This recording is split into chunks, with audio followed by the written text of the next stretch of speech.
কি? মহাদেবকে বিবাহ? এটা কেমন জেদ পার্বতী? অদ্ভুত নয় মা? এই মহাদেবের প্রতি আমার আত্মসমর্পণ, আমার সর্বস্ব, আমার সম্পূর্ণ জীবন মহাদেবকে সমর্পণ করতে চাই। আজ জানি না কেন আমার এমন মনে হয় যে মহাদেবকে ছাড়া আমি শূন্য। পার্বতী, মহাদেব আমাদের মতো মনুষ্য নন যে ওনাকে বিবাহ করবে তুমি। উনি দেবতা।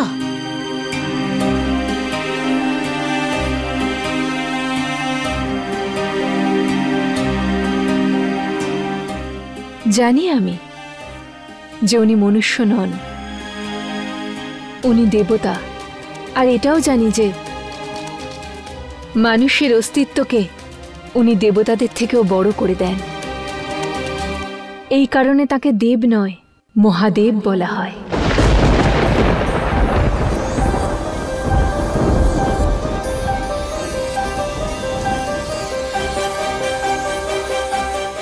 বোঝার চেষ্টা করো পার্বতী, আমরা মনুষ্য আর মহাদেব আমাদের আরাধ্য। আর আরাধ্যের পুজো করা হয়, ওনাকে বিবাহ করা যায় না। ওনার সাথে আমাদের তুলনা করা উচিত নয়। উনি সম্পূর্ণ আলাদা, ঈশ্বর উনি। মা, যেই দেবীর পূজা আপনি আজীবন করেছেন, উনি কি সৃষ্টির রচনা এই কারণে করেছিলেন যাতে আমরা ভেদাভেদের মধ্যে বাস করি? তিনি কি এটাই চাইতেন যে দেবতাদের অসুর আর মানুষদের মধ্যে সর্বশ্রেষ্ঠ মনে করা হয়? তিনি কি এটাই চাইতেন যে মানুষদের মধ্যে রাজার সম্মান হোক আর ভিক্ষুকের তিরস্কার হোক? মা, দেবী সৃষ্টির রচনা এই জন্যই করেছিলেন যাতে আমরা সবাই একসাথে ভালোবেসে সুখে শান্তিতে কোনো ভেদাভেদ ছাড়া থাকতে পারি। আর এই মর্যাদার বন্ধন তো আমরা বানিয়েছি মা, যেখানে বাস্তবটা হলো এটাই যে আমাদের হৃদয়ে যদি প্রেম থাকে তাহলে আমরা সবাই সমান।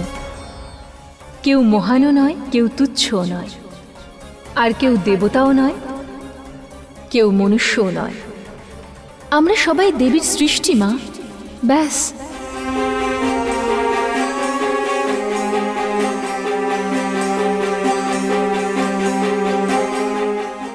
মা, আমি জানি আপনি যেহেতু আমার মা তাই আমার জন্য চিন্তিত। তাই দেবতা ও মানুষের মাঝে কি পার্থক্য আছে সেটাই বোঝাতে এসেছেন। আপনার এটাই মনে হয় না যে মহাদেব আমাকে এক তুচ্ছ মনুষ্যকে বিবাহ করবেন না?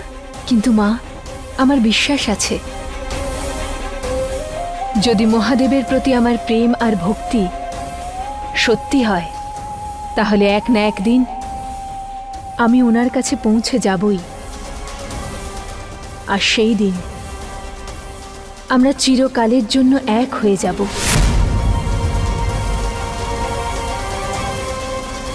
এখন শুধু পার্বতীকে আপনিই বোঝাতে পারেন আর্য। পুরোহিত মশাই, আপনার বলার তাৎপর্য এটা যে নিকট ভবিষ্যতে আমার কন্যা পার্বতীর বিবাহের কোনো শুভ মুহূর্ত নেই? না পর্বতরাজ হিমালয়, আমি ঠিক তা বলতে চাইনি। শুভ লগ্ন তো অনেক আছে, কিন্তু দেবী পার্বতীর বিবাহে আমি অনেক বাধা দেখতে পাচ্ছি। বাধা? কি বলছেন কি? দেখুন মহারাজ, আপনি কাশী এই উদ্দেশ্যে এসেছেন যাতে আপনার পুত্রীর বিবাহ তাড়াতাড়ি হয়ে যায়, কিন্তু দেবী পার্বতীর মনের মতো বরকে বিয়ে করার জন্য অনেক সংঘর্ষ পোহাতে হবে। বিবাহের পূর্বে দেবী পার্বতীর জীবনে অনেক কঠিন সময় আর বাধা আসবে। ওনাকে কঠিন পরীক্ষা পেরিয়ে যেতে হবে। এই পরীক্ষা শুধু ওনার চিন্তাকে আর শারীরিক ক্ষমতাকেই নয়, ওনার আধ্যাত্মিক ভাবনাকেও পরীক্ষা করা হবে। আর যদি দেবী পার্বতী এই পরীক্ষায় সফল হন তবেই ওনার বিবাহ সম্ভব। আপনি কি বলছেন পুরোহিত মশাই? সত্যটা তো এটাই। আপনার আসার আগে আমি শুধু দেবী পার্বতীরই নয়, মহারানীরও কুষ্টি বিচার করছিলাম। ওনার গ্রহের অবস্থান দেখে আমার এইটাই মনে হলো যে কেউ ওনার ভাবনার অপব্যবহার করে ওনার সঙ্গে ছলনা করার চেষ্টা করতে পারে। সেই জন্য আপনাকে আমি সচেতন করতে চাই, আপনাকে সাবধানে থাকতে হবে।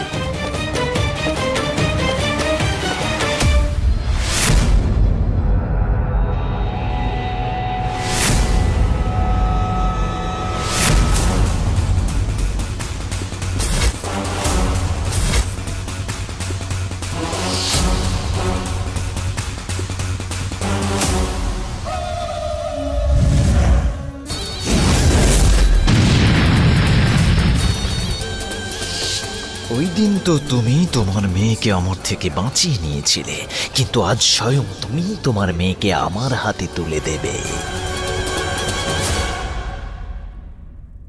মহারানী,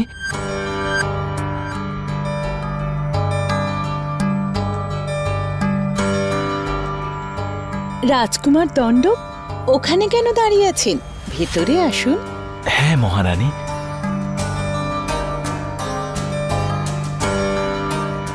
ভালো থাকুন। আপনাকে দেখে খুব ভালো লাগছে। আপনার পিতা পর্বতরাজ বিন্ধ্যাচল আর মাতা কেমন আছেন? ওনারা কুশলে আছেন মহারানী। ওনাদের খুবই ইচ্ছে ছিল ওনারা স্বয়ং আপনার কাছে আসবেন, কিন্তু কিছু কারণের জন্য ওনারা আসতে পারেননি। তাই আপনার সাথে কথা বলার জন্য ওনারা আমাকে পাঠিয়েছেন। হ্যাঁ হ্যাঁ, বলুন রাজকুমার, কি কথা? ওই ওই ওই কথাটা এটাই হলো যে আমার সাথে কেউ আছেন, তিনি আপনাকে বলবেন যে কি কথা। আচ্ছা, কে এসেছেন?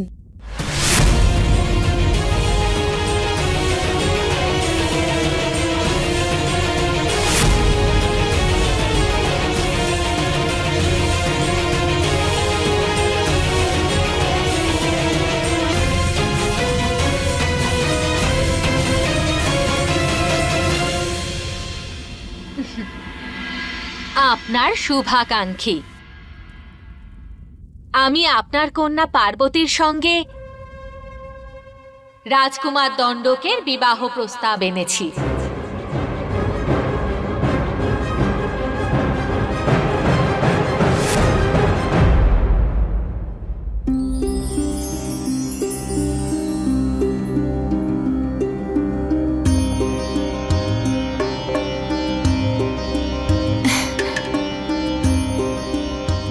আমার হাতে তৈরি 108 শিবলিঙ্গের প্রতিটি শিবলিঙ্গই আপনার প্রতি আমার প্রেম আর আস্থার প্রতিরূপ।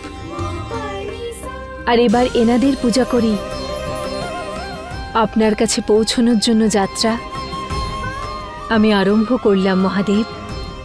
আর আশা করছি যে শীঘ্রই আপনার সঙ্গে আমার দেখা হোক।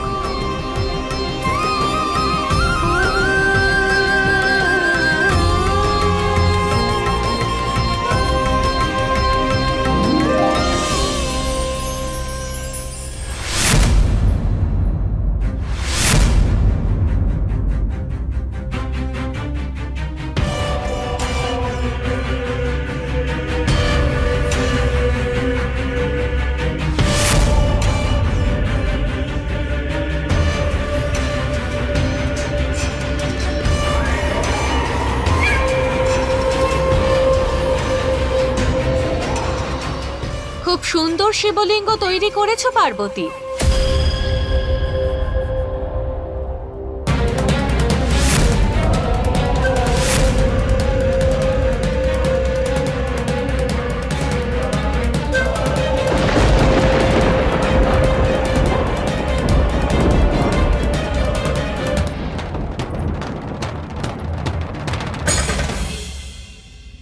আপনি, আমার এমন কেন মনে হচ্ছে যে আমি আপনাকে আগের থেকেই চিনি?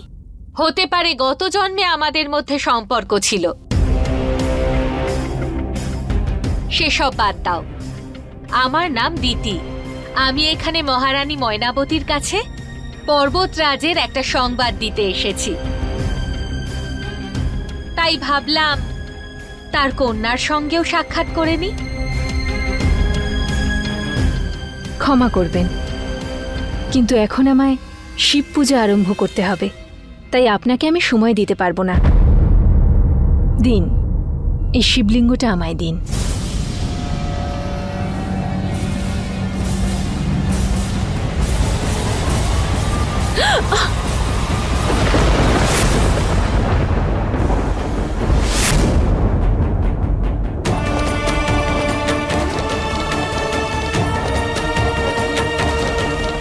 আরে এ কি হলো?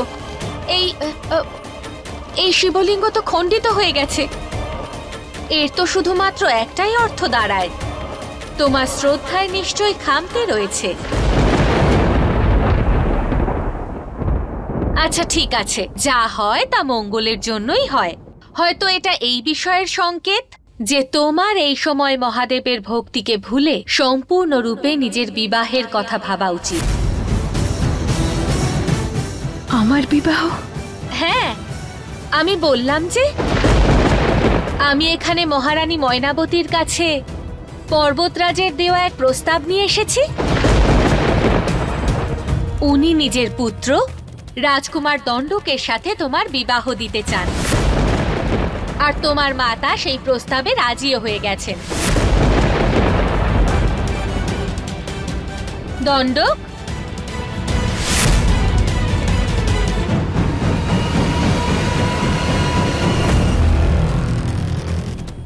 হবু স্ত্রীর সঙ্গে সাক্ষাৎ করে নাও।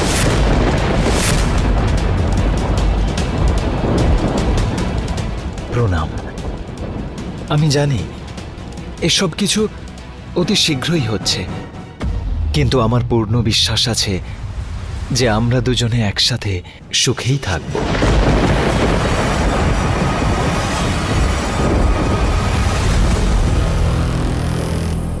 যতই প্রচেষ্টা করো পার্বতী, এবারে তুমি আমার পরিকল্পনাকে ব্যর্থ করতে পারবে না। আমার শ্রদ্ধাতে কি কোনো কমতি ছিল গুরুদেব যে এই শিবলিঙ্গ খণ্ডিত হয়ে গেল? তাই জন্য কি আমার মাতা পিতা আমার ইচ্ছা জানা সত্ত্বেও আমার বিবাহ অন্য কোথাও দিচ্ছেন?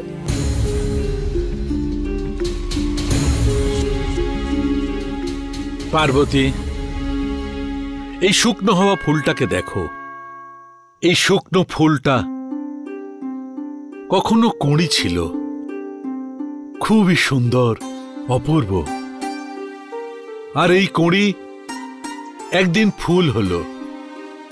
এই ফুলের সুগন্ধ চারিদিকে ছড়িয়ে পড়ল। তখন সেটা আরো সুন্দর, আরো অপূর্ব হয়ে উঠল। কিন্তু কেউ অজানিতভাবে এই পুষ্পটাকে নষ্ট করল। কিন্তু এই শুকনো হওয়া ফুলটার ভালো কাজকেও কি নষ্ট করল?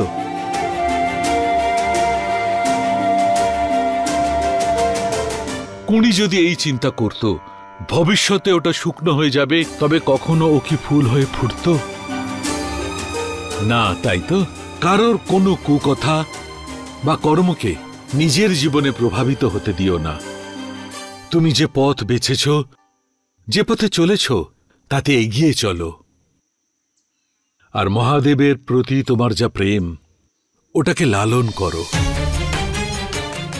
উনি অনেক বছর ধরে নিজের দেবীর প্রতীক্ষা করছেন, আর সেই দেবী যদি তুমি হও, তবে আমাকে বিশ্বাস করো, তোমার প্রেম, তোমার অটুট শ্রদ্ধা আর তোমার ভক্তি প্রেমের পথে আসা সমস্ত বাধাকে দূর করবে, আর তোমাকে তোমার প্রেমের সঙ্গে মিলিয়ে দেবে। যদি তোমার মনে মহাদেবের প্রতি অটুট শ্রদ্ধা আর নিজের প্রগাঢ় ভক্তির প্রতি যদি একটু সন্দেহ থাকে, তবে এই শুকনো হয়ে যাওয়া ফুলটা নাও আর শিবলিঙ্গে অর্পণ করো, আর ওনাকে স্মরণ করো। তুমি নিজেই বুঝতে পারবে। নাও।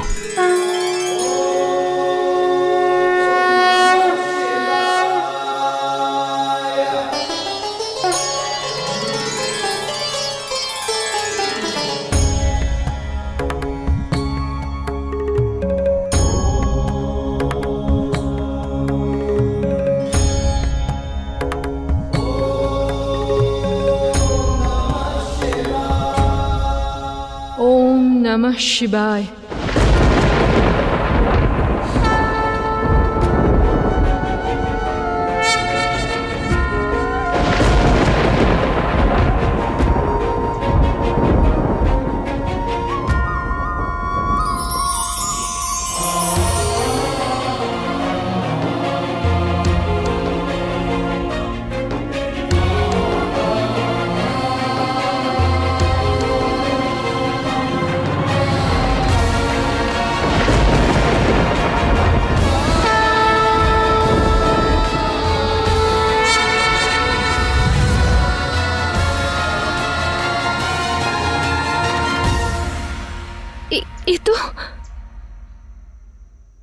এ তো আবার অখণ্ড হয়ে গেছে গুরুদেব।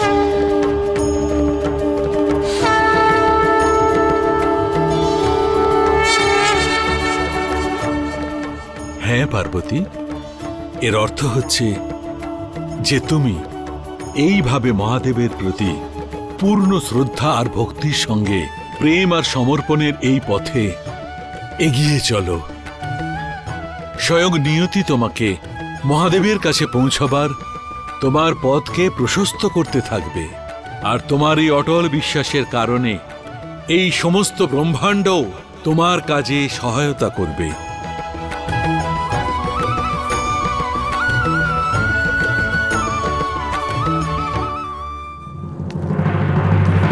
কিন্তু দেবী পার্বতীর মনের মতো বরকে বিয়ে করার জন্য অনেক সংঘর্ষ পোহাতে হবে।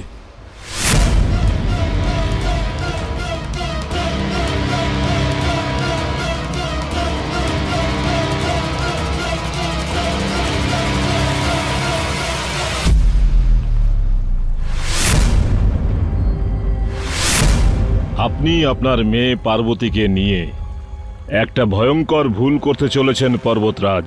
আমার সামনে থেকে সরে যান। আপনিই বাকে আমাকে আমার মেয়ের বিবাহ নিয়ে মার্গদর্শন করাতে এসেছেন।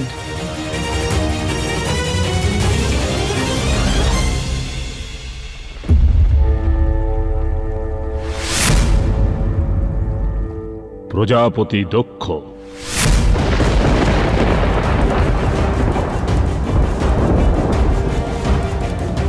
প্রজাপতি দক্ষ?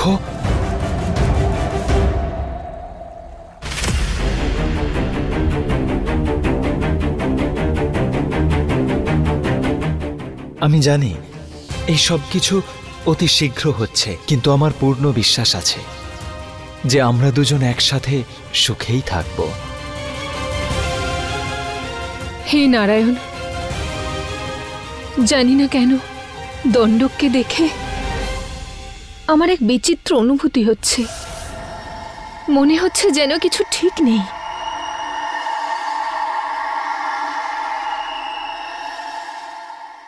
পার্বতী, কি হয়েছে পার্বতী? তুমি সংবাদ পাঠিয়ে এখানে ডাকলে কেন? হ্যাঁ মা, আমার বিশেষ কিছু কথা বলার আছে। আমি জানি যে আপনি পর্বতরাজ বিন্ধ্যাচলের পুত্র দণ্ডকের সাথে আমার বিবাহ প্রস্তাব স্বীকার করেছেন, কিন্তু যদি আপনি এটা চান যে আমি রাজকুমার দণ্ডকের অর্ধাঙ্গিনী হয়ে আজীবন ওনার সঙ্গিনী হয়ে সঙ্গে থাকব,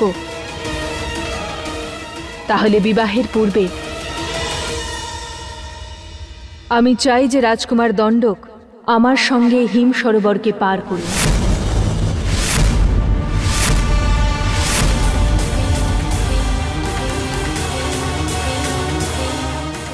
এ কেমন জেদ পার্বতী? রাজকুমার দণ্ডক আমাদের অতিথি, ওনাকে সম্মান করার বদলে তুমি ওনাকে এই হিম সরোবর পার করার কথা বলছো? কোনো ব্যাপার নয় মহারানী। দেবী পার্বতীর এমনতর প্রস্তাবে আমার কোনো আপত্তি নেই। আমি ওনার সাথে হিম সরোবর পার করার জন্য প্রস্তুত।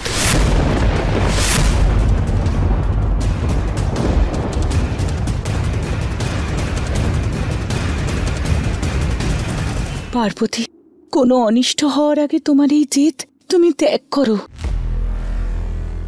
আজ পর্যন্ত তোমার পিতা পর্বতরাজ হিমালয় ছাড়া এই হিম সরোবর পার করার চেষ্টা কেউ করেননি।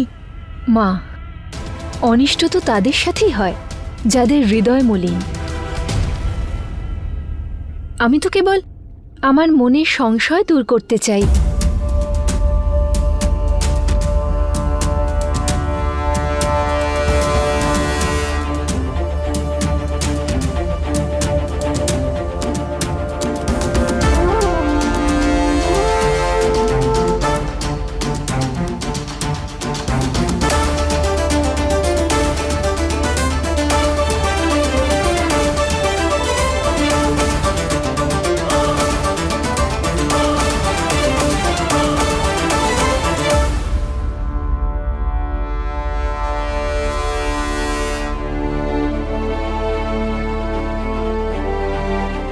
হে নারায়ণ, জানি না কেন আমার মনে হচ্ছে যেন দণ্ডক কিছু লোকাচ্ছে। যদি এমনই হয় তাহলে এই পরীক্ষার মাধ্যমে দণ্ডকে সত্য উদ্ঘাটন করতে আপনি সহায়তা করুন, যাতে মহাদেবের কাছে পৌঁছানোর পথে আমি অগ্রসর হতে পারি।